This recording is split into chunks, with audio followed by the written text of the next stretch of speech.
Hello! Welcome to Ayishitha vlogs. రోజు night అన్నం మీకు వండేసి పొద్దున్న పడేస్తున్నాం. ఆ తిట్లు అందరింట్లో కామనే. ఆ తిట్లకి మనం ఫుల్ స్టాప్ పెట్టాలంటే ఈ రెసిపీ చేసేసుకోవాల్సిందే. చాలా సింపుల్. మనల్ని తిట్టేవాళ్ళు కూడా ఎవరు ఉండరింకా. ఆలస్యం చేయకుండా రెసిపీ స్టార్ట్ చేసేద్దాం. ఇలా నాకు నైట్ మిగిలిన అన్నం నేను ఇలా బౌల్‌లోకి తీసుకున్నాను.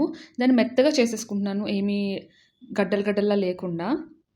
నాకైతే ఇంత తక్కువ అన్నం మిగిలింది. మీరు కావాల్సితే ఎక్కువ అన్నంతో కూడా చేసుకోవచ్చు. అప్పటికప్పుడు వండిన అన్నంతో కూడా చేసుకోవచ్చు. నాకది రాత్రి మిగిలిన అన్నము.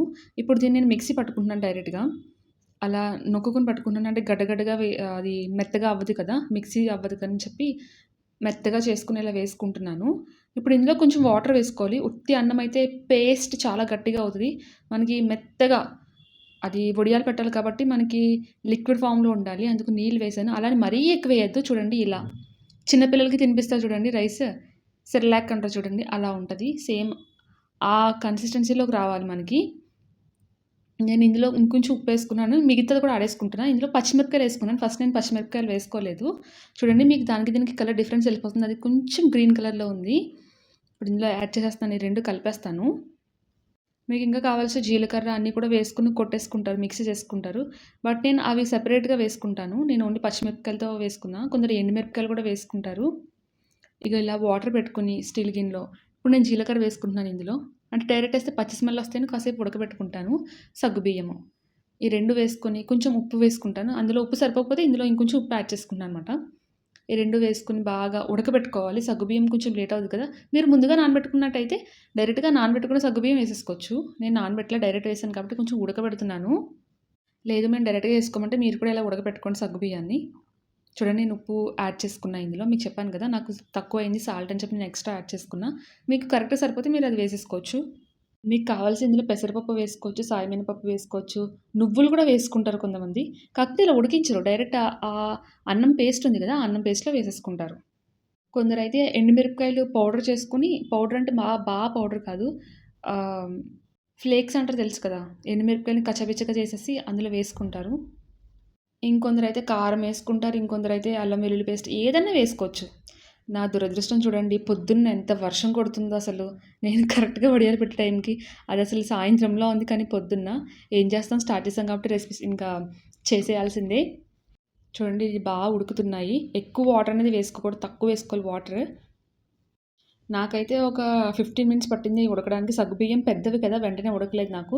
మీరు కావాల్సితే చిన్న సగ్గుబియ్యం తీసుకోండి. అవి వెంటనే అయిపోతాయి. ఇలా ఉడికిన తర్వాత నేను వేడి వేడి ఇందులో వేసుకుంటున్నాను.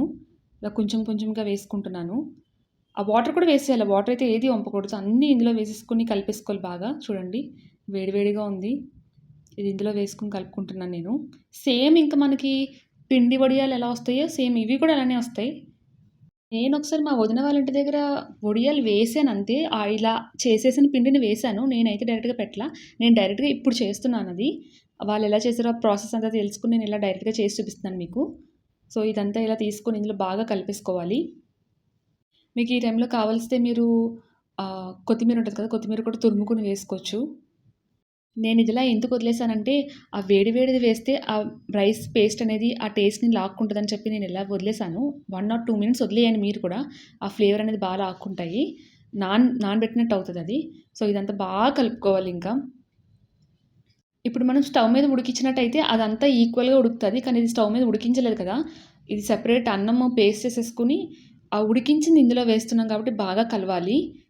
ఇప్పుడు మీరు సాల్ట్ చూసుకోవాలి. కరెక్ట్‌గా సాల్ట్ చూసుకొని సరిపోకపోతే ఇంకొంచెం ఎక్స్‌ట్రా యాడ్ చేసుకోండి.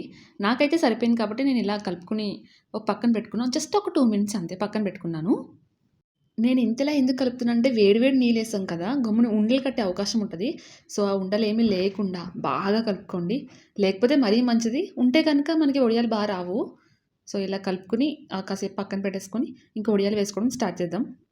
నేనైతే బయట ఎండలో కాటన్ సారీ మీద వేసేదాన్ని ఎప్పుడు వడియాలు పెట్టినా. కానీ ఇప్పుడు చూస్తే ఫుల్ వర్షం వస్తుంది. అందుకని చెప్పి ఇలాంటిది కవర్ ఒకటి తీసుకున్నా నేను. ఇలా కవర్ మీద ఏసుకుంటే త్వరగా ఎండిపోయి వచ్చేస్తాయి మనకి. ఇలా స్పూన్‌తో కొంచెం కొంచెం అనేది వేసుకున్నాను. ఇలా వేడి వేడిది కాదు. చల్లారిపోయిన ఆ పిండిని వేసుకుంటున్నాను నేను. కొందరు గరిటెతో వేసుకుంటారు. కొందరు స్పూన్‌తో వేసుకుంటారు. నేను స్పూన్‌తో వేసుకుంటున్నాను. అందంగా రౌండ్‌గా వేసుకున్నా. కానీ అవి తీసిన తర్వాత అలా రావు. ఎండిపోయి ఎలా పడితే అలా వస్తాయి పేపర్‌లాగా. మనకి వడియాలు పెట్టడంలో 2 టెక్నిక్స్ ఉంటాయి. పల్చగా వేసుకుంటారు చూడండి. అలా వేస్తే విరగవు. ఇలా లావుగా వేసినట్టయితే విరిగిపోతాయి. అలా ఎందుకు జరుగుతుందంటే లావుగా వేయడం వల్ల పిండి అన్ని చోట్లకి ఒకటేలా వెళ్ళదు కదా! ఒక చోట నీరెక్కువుంటది. ఒక చోట పిండి ఎక్కువున్నట్టు అలా ఉండది. సో, ఇలా లావుగా వేసుకున్నట్టయితే విరిగిపోతాయి. నాకు తెలుసు విరిగిపోతాయని చెప్పి. అయినా సరే ఇయి వేయించుకుంటే చాలా టేస్టీగా ఉంటాయి. పలుచగా ఉండే వడియాల కన్నా ఇలా లావుగా వేసుకునే వడియాల టేస్ట్ వేరేలా ఉంటది. మీరొకసారి ట్రై చేసి చూడండి. పలచగా ఉండేయి 10 తిన్నా, లావుగా ఉండేయి ఒక 5 తింటే సరిపోద్ది. అంత టేస్ట్‌గా కమ్మగా ఉంటాయి.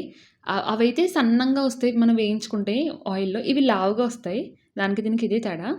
ఇలా అన్నీ వేసేసుకున్నాను. నాకైతే ఇన్నొచ్చినియి. కొంచెం రైస్‌కే చూడండి ఇలా నాకు ముక్కలయిపోయినియి అని చెప్పాను చూడండి. ఇలా ముక్కలయిపోయి ఆ కవర్ మీద ఎయడం వల్ల రంగు రంగుల్లో వచ్చినియి.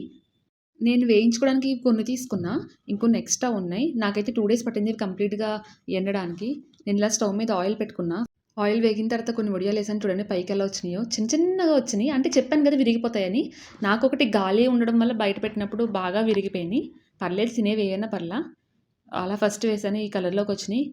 నాకు ఆ 2 డేస్ గాలి ఎక్కువగా ఉండడం వల్ల కవర్ అనేది ఎగిరిపోయింది. ఎగిరిపోవడం వల్ల అవన్నీ చాలా విరిగిపోయినియి. పర్వాలేదు. తినడానికి కదా! చూడండి వేసిండే మల్లెపూలు ఎంత బా వచ్చినియో.